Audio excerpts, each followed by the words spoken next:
خطبہ جمعہ ہو رہا تھا تو جناب علی المرتضیٰ نے جمعہ روک کے فرمایا بتاؤ بھائی مسلمانوں سب سے بہادر کون ہے؟ لوگوں نے کہا حضور آپ ہی سب سے بہادر ہے، زمانہ جانتا ہے۔ تو جناب علی رو پڑے، فرمانے لگے نہیں میں تمہیں بتاتا ہوں بہادر کون ہے۔ جناب کون ہے؟ فرمانے لگے ایک دن ایسا بھی آیا کہ مکے کے سارے سردار کٹھے ہو کے محبوب پاک پہ حملہ کرنے لگے، حضور کو گرا لیا۔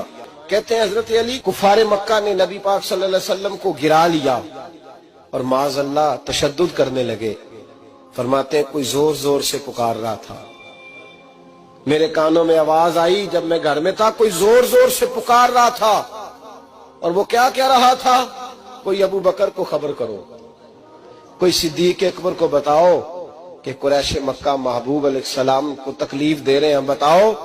حضرت علی کہتے ہیں جب تک میں باہر نکلا تو میں نے ابو بکر کو دوڑتے ہوئے دیکھا، صدیق اکبر کے پیروں میں جوتا کوئی نہیں، سر پہ ٹوپی کوئی نہیں، تینوں لب دیاں آپ گواچے، سانو اپنی خبر نہیں کوئی۔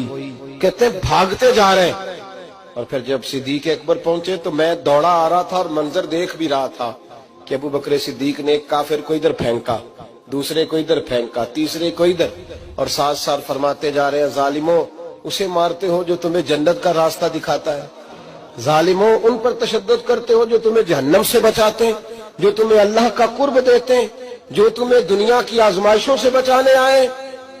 کہتے ہیں جب جناب صدیق اکبر نے دیکھا کہ پیچھے نہیں ہٹ رہے، بڑا مشکل کام نہیں کسی کے حصے کی مار کھانا، دین کا نام لے کے اپنا قد اونچا کرنا بڑا آسان ہے، لیکن 4 اینٹیں اٹھا کے کسی مسجد میں لگانی پڑ جائیں تو لوگوں کی شان میں کمی آتی ہے معاذ اللہ۔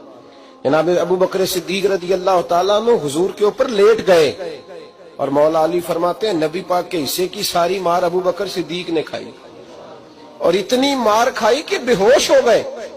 ان کے قبیلے کے لوگ آئے، اٹھایا، اور قبیلے کے ایک شخص نے کہا قریش مکہ یاد رکھنا اگر ابو بکر کو کچھ ہوا تو تمہیں بدلہ دینا پڑے گا۔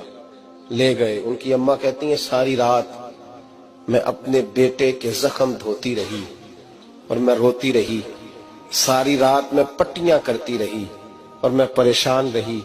برادری ساری کٹھی تھی کہ ابو بکر کو ہوش آئے اور وہ بتائیں کون کون شامل تھا تو ہم بدلے کی کوشش کریں۔